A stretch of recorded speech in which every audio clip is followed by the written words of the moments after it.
All right, welcome. I know that took a minute. We're gonna go. The good part is like the replays on this. You turn around, you can see everybody on our back dashboards too. We have everybody on our front dashboards. We have about 100. Gentlemen, wave and say hello to our men. I know it's late for a lot of you guys, real late. We appreciate you being here. My job is to jump into a deep amount of conversation with you guys. So let's jump right into the first question. First question, Nick, first decision to just lead. Like legitimately lead. Lead. You've been doing this before you even came to Warrior, but the willingness to lead from a soul level, spiritual level on the front lines. Talk about the transition to make that happen. You two think about the same piece because you're both going that direction also. So the first decision to lead was literally post Warrior Week 22. And so we did this thing. I built an amazing culture at my company, and everybody thought I was this wizard of culture, but what they really didn't know, the culture was birthed out of the business almost dying. And I didn't know what to do, didn't know how to make payroll, didn't know what was gonna go on. And so I said, all right, we're just gonna get everybody together in the morning, and I'm just gonna walk around and say, what's your goal, what's your goal, what's your goal, what's your goal? And you're gonna write it on a Post-it, and you're gonna stick it on my door. And at the end of the day, you're gonna come back with your actual. And literally, just that little level of accountability, our production started to rise, our profitability started to rise, I started to get some reprieve. And so this morning meeting became like a cornerstone in our business, and we started to do things. And right after Warrior Week 22, I literally showed up, mullet and all, Warrior Week 22, I think it said Kings 22. Yeah. And I had a picture of Nicole and Nevin and myself, and I walked around with the picture, and for the first time I was really raw with my employees, and I let them see who their true leader was and what he was going through and why he was building it. And that was the first moment I was like, all right, I'm called to lead. I have a voice, and that voice can touch not everyone, but it will touch the right ones. And I did it every day since, but there was this essence, and you saw it. You're like some fucking oracle. And they were great people, but it was kind of like the Bible says, don't cast your pearls before swine. Right. And I'm not saying that they were bad people. They just weren't ready to receive energetically at the level that I was showing up at. And I created a pretty wide gap between me and them. And that's why no matter how much I poured myself into that business, it never poured back into me. Wow. Okay, so I'm going to shift the question. Here, nailed it. So we're done there. Great job. I'm coming to you. Talk about women. This is an interesting piece because we bring up, you go into Shield Maiden as a program. I fucking forgot about that whole transition, dude. I'm seriously to this day surprised he didn't show up. And just in case there was any question, Garrett J. White defends to Tim McGauley. If he was threatening to kill my children, I think I got a chance to at least get a fucking, some kind of competitive game. If it was just you coming being pissed off, I'm fucking done. So let's just end it right there. It's I'm not fucking slowing anything about this 280-pound piece of muscle over here from doing shit. You go into that decision, though, you take it on, and you didn't stop. I mean, you just recently, 2 days ago, I saw you posting about your immersion event for women. Talk about this, because here at Warrior, these men all are married to women or in relationships with women, and I do nothing in the game to directly train women at all. This has been a question constantly coming to us. What can I do for my wife? What can I do for my kids? I'm like, I got nothing for you. Give them the app. Talk to me about why you continue to go down that path with women. So it came out of my love and respect for you. You asked me to not coach men. Yeah. And the way that I was raised, I was like, okay, I won't coach them for a year. You said, get 12 months, go coach women. So I shot the video, 12 women came in, we ended up doing an event for them, and when I got done, I'm like, we need to do another one. So we did 2 immersions for the Women's Shield Maiden, and Nick is here with me, right? I hired him back then, he's on my team, and we would get done doing a Shield Maiden, just me and him, and we would pour our hearts and souls to them, because I was like, well, if I'm not coaching men, I'm gonna serve these women at the highest level. And I was training them like I was training the men. Like a lot of what the fuck are you doing? What the fuck are you looking at? And I mean, I'm a big dude. And I mean, these went, and I'm like, Blank, pick up I was ruthless. Nick, is this true? Oh, shit. Okay. And here's the crazy piece. They loved it. Bro. They loved it. Right. Garrett, and then there was a period like 2 years into this where we're like, we're done. I'm done coaching women. I'm done coaching women. And every time we would get done at graduation, they'd come to me and they'd bawling. And they're like, thank you for listening to do this for us. Yeah. My mom came through, paid full boat into the mastermind. My dad's like, I wish this was around 25 years ago. So hold on. You brought your mom through an immersion event. She came through the first one. She responded to the video. She was like, no, I'm paying you, coach. So she comes to Shield Maiden. First one, she's never heard me cuss, ever. And remember, I'm 3 months out of work, so I'm mad and I'm angry. So she shows up and she tells Nick, no one needs to know that I am his mother. And he's like, wait, what? Like, I'm his mom, but do not take this away from me. So we called her Master West. She's a 7th degree black belt. No one knew she was my mom. I would rip into her like, what the fuck are you doing, Master West? Get your ass down. I ripped her in half. She bawled. And then my dad said, I wish this was around when I first met your mom. Wow. Because she was remarried. And here's the crazy thing. I saw in my mother, she let go of so much. She had baggage and stories. She's a 7th degree black belt, thousands of black belts. Buildings are paid off. She had stories. So they hit a point, Garrett, where I'm like, we're doing this. We will not stop. Yeah. And women come through, they launch businesses, they go, like they're netting their first 7 figures ever. We're losing weight, getting the divorce. Yeah. All came from because you lovingly was like, goodbye. Get the fuck out of here. Get the fuck out of here. By the way, go build a solution so that we can send women. So if they were going to find, the guys that are watching right now, if they were found out more about this Shield Maiden event and participate, where would they go to? Yeah, go to shieldmaidenlive.com. Shield Maiden, the term we came up with for the Viking warrior queen. Yeah. A woman who is powerful to fight in battle and beautiful and elegant to lead from the throne. And we had like a dozen women who have Shield Maiden tattoos. I was like, wow. Whoa, like big tattoos on their body. Wow. I was like, whoa. Does it have your logo on it? Yeah, it's pure logo, just the logo. Now you can't change the logo ever. No, we're never changing the logo. Yeah. You can't change it. It's like a rule. Once you have 8 people tattoo your logo, it's like you can't change the logo again. Okay, beautiful. So we see this authentic push. We have an angle inside of women, which is interesting because people look like Sean trains men and women. We were talking yesterday, and I'm in my lane, dude. We did the woman game for a bit. And then I was like, I can't do this. Not because I don't love women, it's just not the piece. And we've searched for a solution for this constantly. We have one right here. We have a solution right here, which is one of the reasons you're fucking here, bro. It's so it's to figure out this game, how to lock arms and be able to make that happen.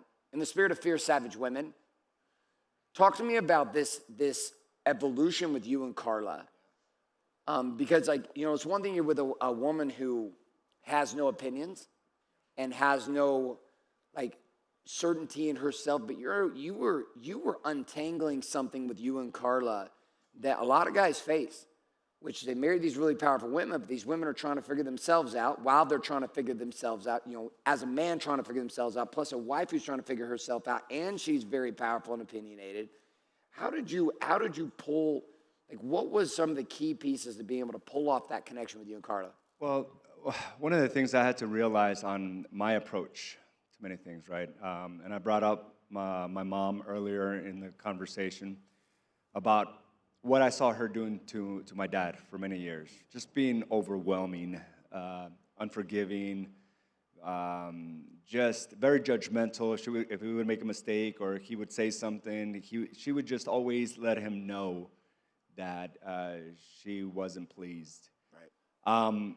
And again, I just resented my mom for a long time for that, but I didn't realize I was doing the same thing. So Carla, and she's told her story, and I got to tell you, Garrett, between you and Jeremy, putting that camera in front of her face, it really just allowed her to be herself, really just unleash everything that she's been holding.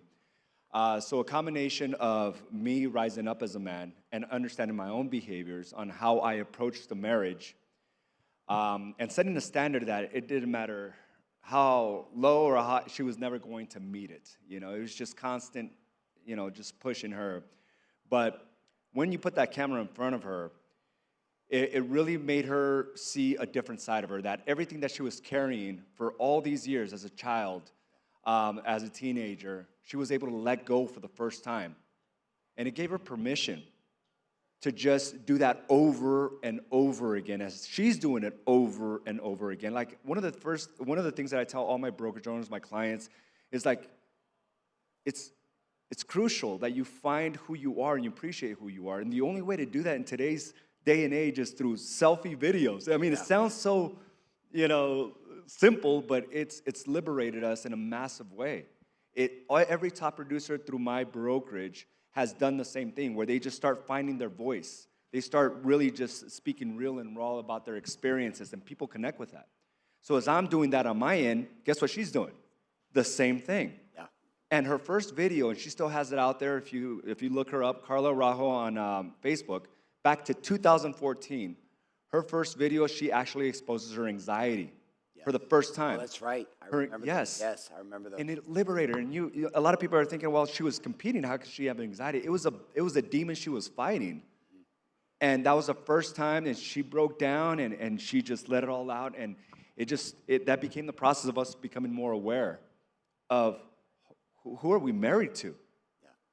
A different level, a different dimension that we were just never exposed of. It was all surface level up to that point. It really was. And what we allowed the other person to really experience. And as she started being more real and raw, we had more conversations. I was more forgiving. I wasn't judgmental. I was wanting to know more about her. And we took our relationship to a level I just didn't know existed. I just didn't know. I mean, to hit a plateau at a year number 10 where she's asked for a divorce, and now year number 19 just 2 years ago, like there's a lot to be proud of, but it started with me rising up as a man. Yeah. And understanding I'm fucked up. She's not fucked up. My business is not fucked up. I'm fucked up. And we just began that process, Garen, and it's been amazing. I mean, we run all our businesses together. Like every business, we're intertwined. Yes. I support her on hers. You're fucking superheroes, both of you. Like to pull that shit off. We know how to do it now. Yeah. And we do it powerfully together. And she do the work, the fitness side, and I'll do the coaching side. But whenever she needs me, I'm there. And whenever I need her, she's there. We do cameos on each other's spots, And the brokerage, we run it together, but we have our lanes, and we stick to it, and we do good, and we support each other, and we make decisions. And it wasn't easy, but understanding where she came from and where she understood where I came from, it all just connects now. It really does. So I'm going to ask an interesting question because Carla actually sparked this. Back in the day, one of the things I would see, it was like probably 2015. When did she get baptized? It was 15? in 2016. 16? Okay, so I remember this happened. She gets baptized, and I'm thinking, and then she was super passionate about it, like everything. And this has been kind of a common theme for all of you. You're very public right now, and you're pushing even more public about your faith in Christ and your experience with Jesus. Every single one of you spoke about it today. It's something, obviously, I became very public about here about a year ago. I was very public about my stand with it, where I'm at with it. I'm not holding back with it. So I'm going to come, and this question is going to be the same for all three of you. How do you see Jesus Christ fitting into what you do? I mean, here you are at Meritage Partners, and then we have this relationship with Christ. How do you see those two match? Same question I'm going to keep for all three of you. What do you got, Nick? Well, I mean, they can't be apart because, that means you have to take out part of me. So I ran out of time. I was trying to be sensitive to your timer. But I was going to end that story. What I didn't say was that my parents got separated when I was around 12 years old, and it gutted me. I thought we had Beaver Cleaver family. They never fought. It was all behind closed doors. My dad came home from work early one day, and he said we had to have a family meeting, which wasn't uncommon. We were very communicative as a family, which is why I talk so much. And he said, I'm leaving. And I was so mad. And we didn't have a foundation of religion or a connection with God. My mom was Catholic. My dad was Presbyterian. We were confused. Yeah. And so shortly thereafter, my dad found out that he had multiple sclerosis. And my dad was his arms were not quite the size of Satemas, no one's is, but somewhere between AZ's and Satemas. And he was a big, strong guy, beautiful, like crystal blue eyes, good-looking dude, and he would run, and he would run, and he would run, and I can see it so clearly now, like he was actually just running to stay sane because he didn't have a community like this. He didn't have conversations with powerful men that he could just be vulnerable and talk about his kids and his wife. So long story short, he finds out he has MS. Doctor says, I'm so glad you have a good family because this is what's going to happen. And he predicted it to the T. You're not going to be able to walk. You're not going to be able to feed yourself. You're not going to be able to wipe yourself. I mean, and literally that just played out like a slow death. And so it actually caused my dad to start having a conversation with my mom about getting back together. So they said, all right, fuck it. We're going to sell the old house. We're going to move into a new house. We're going to get a house where all the kids can have their own room. I was a twin, so I shared the womb. Then I shared a room for my whole life. And we got there, and like I met the neighborhood kid, and he says, hey, man, you want to come to church with me? I was like, I don't go to church. Like, it's nonsense. He's like, well, there's a rock and roll band and really hot chicks. I said, I fucking love church. Let's go. Yeah, exactly. And that night, I accepted Christ. And everything changed. And I just started pouring in my mom. I started pouring in my dad. And I said, hey, I'm going to get baptized. And my mom said, no, you were baptized Catholic. I said, that was your choice. Like, I'm making a stand. 13 years old, I'm making a stand. And I'm going to do it, and I hope that you and Dad will come. And they came, and through that baptism, like, they, like, started to experience Christ for the first time. And then that brought them to Christ. And that brought them together. And that like, forged a bond inside of them that was so strong. And my dad was just on fire for God. Like from that moment forward, so was my mom. Like she's a prayer warrior. And like in the final days, it was the first Bible study I'd ever gone to on this Thursday. And it was the first Bible study I'd gone to in years. And these men asked my dad, he was concurrently doing a Bible study that he had been doing for years. And they said, Kevin, like, man, are you angry at God? And my dad said, no, I'm not. Like, I'm ready to meet him. He died the next day. And, you know, in the tornado of all of that, he retired at his prime earning years. And he made good money, but, like, never created wealth, you know, as a result. So he didn't leave us any money. He left my mom okay in a good position. But my mom came to me. She says, hey, Dad left you something. I said, what was he going to leave me? You know, broken down wheelchair? And she said, no, he left you this. And it was his Bible. His Bible that he had been having like for years. And that was like the greatest gift he could give me, but I was still resisting. I was still resisting until I came and sat right there. Because I thought it was going to be this long, drawn-out process and all these things I had to do and all these things I had to say. And, like, all I had to do was just fucking shut up. And Sean provided that moment, and you provided the stage for him to provide that moment. So what are you committed to now? I'm just committed to surrender and listening. Yeah, be public about it. Yeah, be public about it. Like, here's where I am, like right here, right? Pretty good first step. Yeah, that's a great first step, and it's what you're doing. Like taking a knee today, that was first step. That's why I asked you a question, because I realized today was a pretty powerful day for you. Just be public about this shit. No more back closet shit. No more sideways stuff. Like, just be public with me. Be public with everybody else. There's a whole crew of us that are just like, you know what? Fuck it. We're not playing the game the way everybody else plays it. We're going to bring it here, and you're ready for it. So I asked the question. So tell me the same question. For me, Christ is there's like three things. Number one, he's the rock. He's the foundation, right? Built on Jesus Christ. So when the storms come and things come, like house built on sand falls. House built on Christ can't fall. Number two, you know, there's a story in the Old Testament about the children of Israel traveling through a wilderness, cloud by day, pillar of fire by night. And Christ has been that for me. When we moved to California, Spirit of God's like, this is the house.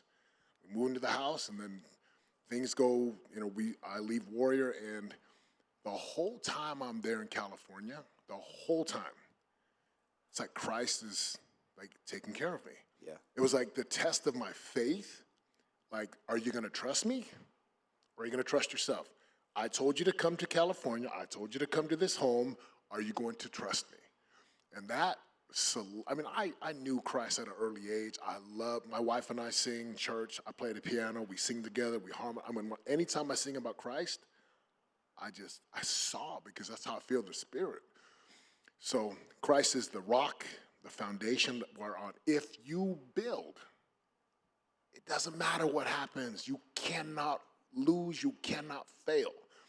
He is the cloud by day, so when I journey, he protects me, he provides, and then at night, he's the pillar of fire at night. He guides me every step of the way. He tells me how to build ships to cross oceans. He gives me food, literally and figuratively, to move the business forward. And right, one of the things I say daily, I am a devoted disciple of Christ. His image is in my countenance. My voice is his voice. My hands are his hands. My feet are his feet. I do his work. That's who Christ is for me, Garrett. It's beautiful. Witness. What do you got? It's just amazing, like, he's been there the entire time, you know, and during Raul's meditation process, you know, I wasn't clear on what kind of message I wanted to come out here today. I changed it up 3 times, and every day, or every hour was like, no, I want to talk about this, I want to talk about that, and I got clear. It was like I was time traveling, and it took me to the place where I was right there, begging for my life, right? And that truly was the first time he spoke to me. But he's spoken to our family many times before. When we had a rollover accident, my 2 daughters were in there. And Madeline, my youngest one, was ejected out of the vehicle without a scratch on her body. I saw her, the EMT brought her to me in the hospital because we were frantic trying to find her. And she said, Daddy, I saw an angel. And that's why I have the tattoo back here. It's an angel carrying a young girl. And I knew that he's always been with us. He's always protecting us. And Carla always says, like, I didn't have a dad growing up. God was the only dad I knew. And that's always been instilled in our home. But just recently, over the last 2 years, 3 years, it's been intense. Carla says, you're lucky you married a faithful woman. And not faithful based on what we, interpret as faithful, but faithful in God, faithful in doing the right things, faithful to who she is as a wife to a husband. And our daughters have gone to a Christian school since pre-K, even when we couldn't pay our mortgage. It's always been a foundation, but just lately it's been pouring into our businesses as well. Like, we're talking about it unapologetically. And now I'm clear, like, I'm going to talk about it all the time as a foundation of where we're going, because that's what brings joy and happiness and fulfillment. At the end of the day, that's what we have, and we got to believe that there's something bigger and greater than just who we are. And if we follow that lead, it's led to amazing things, and it's a foundation of where we're going to go moving forward. I feel amazing. It's a great place to be. It's an interesting progression to watch this all happen with Warrior and to watch this happen with all of us individually. You all came here and you had a season at Warrior. And then you went on from that season to AZ and Associates. You went on from that season on to build Titans and Immersion, Shield Maiden. You went on from that to build Meritage Partners and build these other brands and kingdoms and go on and do your own thing. What were some of the critical things that you found here in that season of transition here? A lot of you all three of you come to a certain point and said, man, I feel like I'm home again to be in this environment. It's like this place where you found something. What were some of the things that you found, Nick, being here? And then I'm going to go the same question around, and we're going to switch it up. I'm going to come to AZ first, and I just want to come back so that Nick has to think about it for a second, see if you steal his good answers. For me, it was simple, just perspective. I mean, just based on how I was operating my life, I reached an epitome. The problems that I caused and even the solutions that I came up with had an epitome. There was a peak to that. That's the farthest I can see, and I needed someone to just show me a different perspective, and that was the power that I got just being around your presence as a perspective, that there is something greater. There's a different way to process things in life. There's a different way to build. There's a different way to wake up and just do the simple routines. I just need a perspective. From the environments I came in, I just didn't have that. I was always trying to figure it out on my own because that's all I had. I got to that point. I had success, but it was everything that I figured out on my own. And the environments didn't support that. The people that I had in my life didn't support that. I always felt like I was a little different than all my other friends, all my other buddies, and maybe this was the wake-up call, right? Getting shot and almost, bleeding out. But it was really just that perspective that I needed, that there is a better way. And I just needed something simple. And me, like, I'm real simple. If you just tell me go this way and do these things I'm going for that. And I'm doing it religiously. I'm doing it obsessively. And you just kept delivering because you also inspired me because of the moves you were making. Yeah. And being so real and raw with the conversations that I felt like I wasn't broken. Like the thoughts that were going through my mind, they're not ill. They're not wrong. Yeah. I just didn't express it, or they were never expressed upon to me from another person. So that was it opened up another paradigm for me, and realized that I only don't have to look at life this way. There's this other way back here, and right behind me there's another path, and right ahead of me. So I just started looking at life like I have choices everywhere, not just one, or based on what I saw people around my sphere and the decisions that they made. So the perspective was huge for me, Garrett. And now with a simple game plan, I just started killing that. Well, the piece you had to it, there was a perspective shift and then a radical fucking commitment to do what we were talking about, right? It was like, I named some of the original phone calls we were having. I remember specific places standing where I'm having conversation with you. I'm saying, just do this thing, go do these things. And you were like, at the time, there were a handful of guys who would do everything. It was like, when we'd meet in council, the guys would just do it. From like moving to like, you three represented that. The three from yesterday represented the same thing. So September, for you coming in, what was the thing that you found that sits at the core for you that helped build this next stage in your life and now to live in Florida and run in the kingdom the way you do now? So the first thing is, you would talk about the voice, and I experienced the voice growing up. I learned how to recognize the voice of God, the voice of the Spirit in my life. But when you talked about it in business, I'm like, wow, there's a possibility. And it continued to just tell me what to do, and I would go. Other perspectives, when I'd come down, we'd be in Warrior, and I'd be with you in the car, when you were always talking and sharing, and little things like I grew up in a Polynesian home. We didn't have money. We lived a very different life. And you're living in Southern California. And you're like, bro, you need to level up your clothes, man. And I'm like, what's wrong with my clothes? I'm wearing, not matching, not fitted. I look like a bum. And you're like, and you told me, you were like, if you're gonna go coach the people who you're supposed to coach, you better become that dude. You better look the part. And no one would call me out on a lot of things. One time I'm driving, you leave, I still have the message too. You called me out. You're like, when are you going to take your body seriously? You are great with family. You got the dude, you're not, you called me out time after time. And the perspective of marketing and shooting videos, and, there's so many things in having you as a coach, and then having guys like AZ, and then obviously Nick came later. But the early guys where we were like, do it, we ship it. And you were like, go do a webinar and do it like this, and I would just do it. And I'm like, dude, I'm getting paid. Another one, distinction. Someone was like, we want to hire you to come speak. I'm like, $7,500. And they're like, we're not paying that. And then you're like, you dumbass, go speak, kill it, and then make an offer.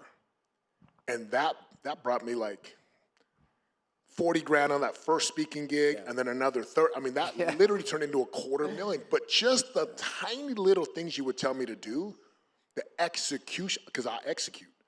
But you would tell me to do something, and I did. You're like, sell your book before you write it. I'm like, that's brilliant. I sell it. It's like $4,000 hits my account. I'm like, I guess I better write a book.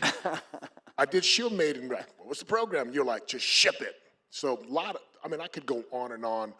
But having a mentor and a coach who's living what you're striving to do, invaluable, man. I still use so much of what I built, right here. At WarriorCon 2 or 3, it was one of the original ones, back in 2016. Yeah. Or 15, actually. It was one.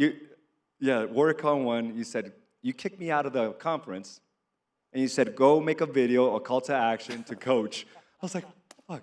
Don't come back until you make that video. Yeah. And I was like, oh shit, I was shaking. I had like 4 people apply right away. Yeah. 4 people apply.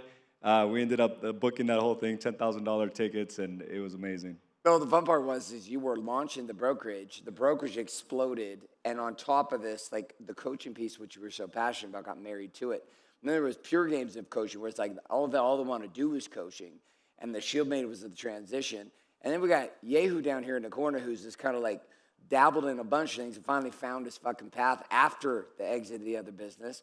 Talking about what were some of the key pieces you found. I mean, you shared some of the like many stories while you were presenting today, but Yeah, so I would say permission, accountability, and then the brotherhood.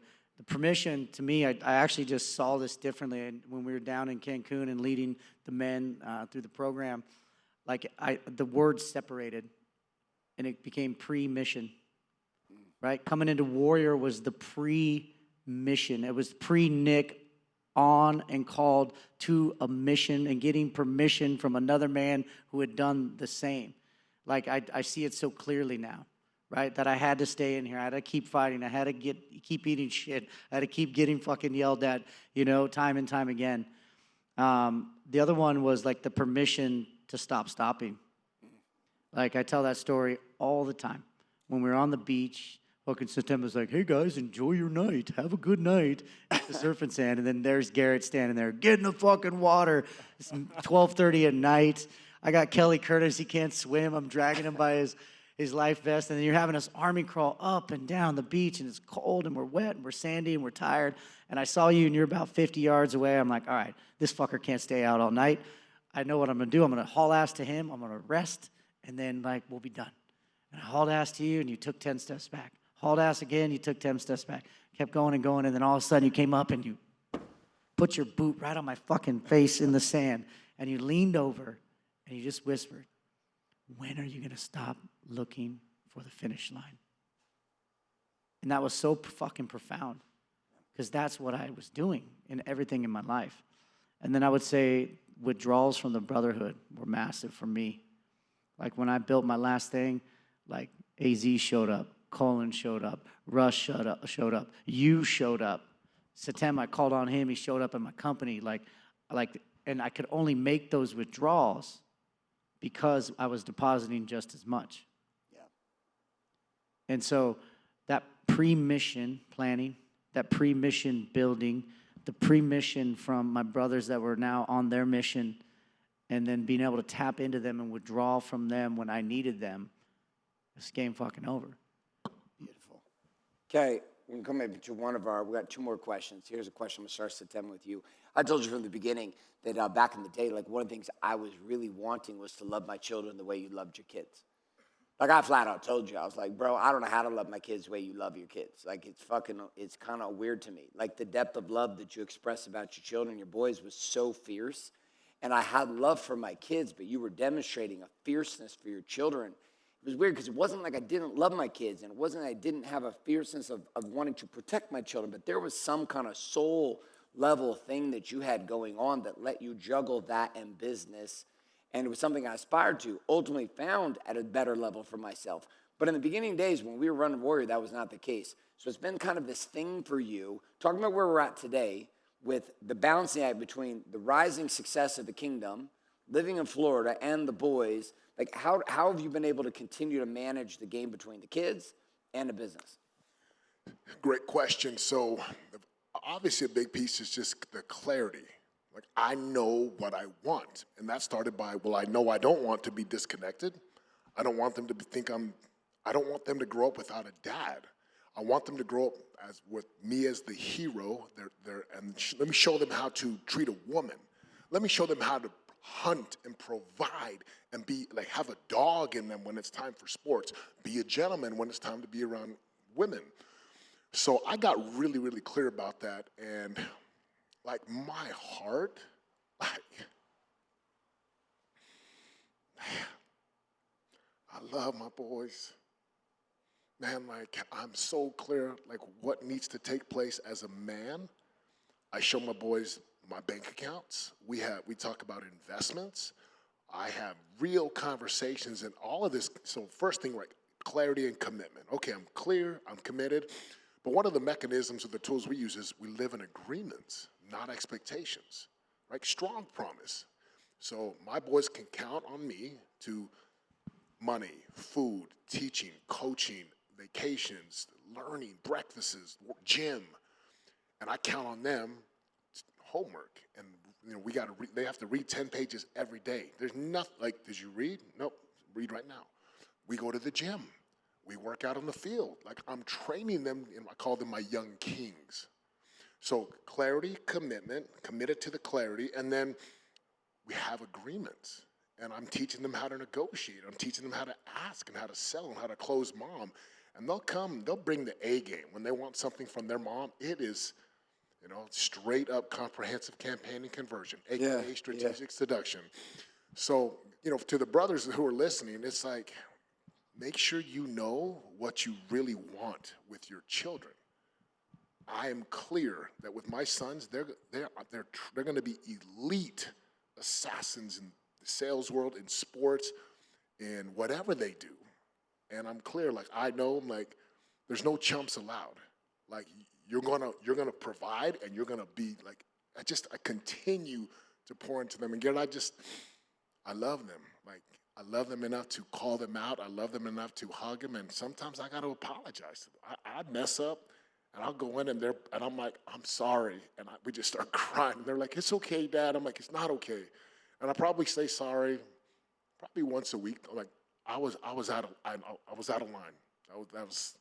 I didn't handle that the best way. I'm sorry, bud. And they're like, it's okay. We know you just came out of immersion. No, I can be better. So, we know you're coming out of an event. I'm like, no. Just came out of the event, and now I'm like, hata. Yeah, my wife be the same way. She's like, listen, we're not a warrior week anymore, so yeah, how about you tone it down? This is date night. I'm like, go sit down. Oh, wait, sorry about that. Okay, beautiful. AZ, same thing, got daughters.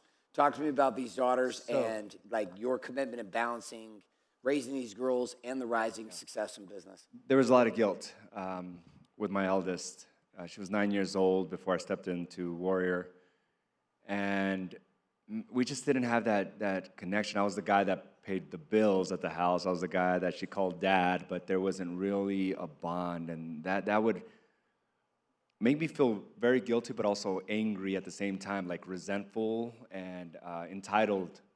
I would walk in through the door and I would expect her to say, Dad, Dad, Dad. She never did that, And I was like, wow, I would feel resentful of the fact that I'm paying for all these things. I'm doing everything that she's, all the extracurricular activities, and she wouldn't show that appreciation.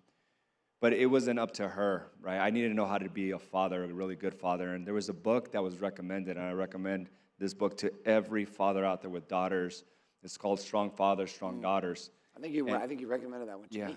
Oh, it was amazing. It was amazing, and it really defined the role that I was supposed to be in.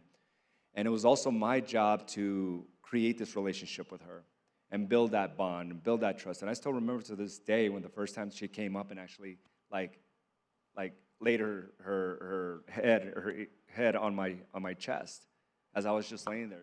She came and just cuddled right next to me right here. And I was like, it was all worth it. But it didn't happen overnight. It was this constant just pouring into her. If I wanted her to be excited about seeing me coming home, every time I came home, I was excited to see her. So that's the way I played the game. I just came in and I just started pouring all my love and all my attention towards her. And she started opening up.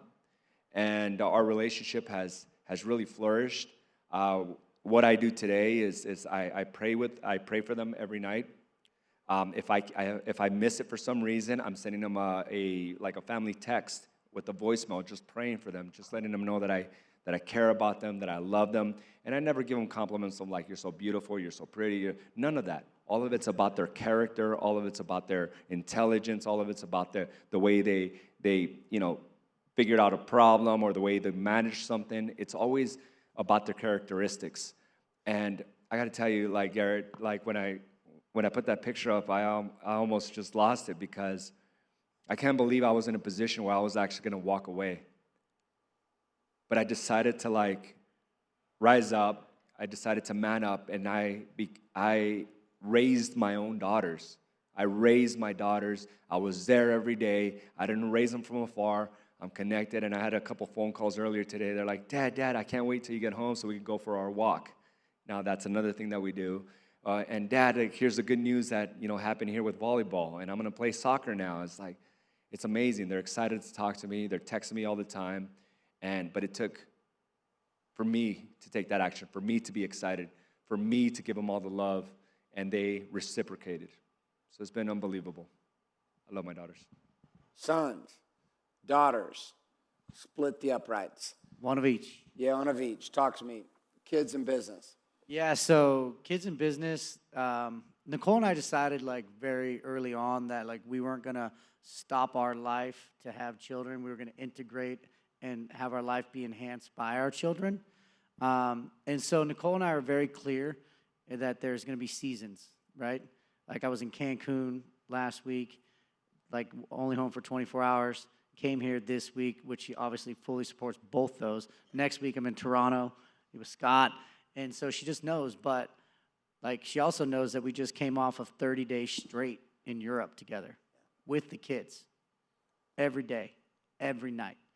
And when I was building the previous business, you know, I didn't really like think about like how can I work around all the things I want to do? Let me work so I can be around and do all the things I do, right? So what we did is I said, we're going to Europe. And I said, this is going to be my schedule, like 8 o'clock to midnight or 8 o'clock to 1 o'clock in the morning. Like we're going to go to dinner as a family, and I won't be bugged all day. This side of the world will be sleeping. I won't be bugged all day. Told my team, told my partners, jam my fucking calendar. These are the only times people can get on. And we'd go to dinner. I walk the kids in. I give them a kiss. And then, boom, I would just start. And it's crazy how much you can get done when it must be done. And it's compressed and it's done with the right intention. The end. And so, like, my wife and I were like, this is it. We only have, I think with my daughter, we calculated she's 8. We got like, you know, maybe 9 more summers with her. Maybe less because she's going to be a teenager. So we said every summer we're going to go and we're going to travel with our kids. Nevin stamped her 28th country in her passport. Noah stamped his 22nd country in his passport. And to watch my kids just thrive and how resilient they are to see the world. Like they don't get it now, but they will. They will. And I like my calendar, like it's Brian, my partner sitting right there. He knows, do not fucking book a call before 9:30. Why? I get up at core 4. I'm full when I come in that door at 7 a.m. The family's waking up. My kids know that I'm out and I'm sweaty and they see that. You ask Noah and Nevin to do a burpee, they'll do it right now. Not because the kids on the playground are doing them, because their dad is doing it in the foreground. And I take them to school every day. I don't pick them up, but I take them to school. We jam out in the car, we listen to music, and when they get out of the car, we have affirmations. And I say, go to school, and they just, sometimes they go, but most of the time they say, go to school with an open mind, a full heart, be kind, be brave, I'll do my very best job, and mommy and daddy love me no matter what. Every single day. And then at night, go to sleep with a calm mind, a full heart, rest well, and know that you're loved. Beautiful. You three are examples. We're wrapping up for tonight. Long day. I appreciate you all three missing to be here. Time, energy, just away from your businesses to contribute. Those in the chat right now who've stuck around with us, turn so we can see it you guys can check it out. Give me the chat a little thank you inside the chat, a little wave to our men who stuck around. Thank you for staying late with us and being here inside this conversation. Getting to hear from all three of them today and their value. Brothers, we appreciate you being here, choosing to stick around to be part of this here at WordCon 4. We love and appreciate you being here. We look forward to having you again tomorrow on day number 3. We started about the exact same time as we did today. We'll also sit around here, and I'm going to do some Q&A where the one-on-one program. If you are part of that, you're welcome to stick around for virtual and listen to that too. But for now, we're going to 2-clap out you guys. But we only got like 10 people in the room for 2 claps. So you ready to do this? Let's go. I'm going to feel a little 2-clap in the room. 2-clap! Boom! Hold on. You got to do the stomp, though, because like I realized that's his fucking trick. I was watching. I was like, how's he making the whole building shake? He does that, right? Let's do it again. Here we go, Stemma. 2-clap! Boom! 2-clap! Boom! 2-clap! Boom!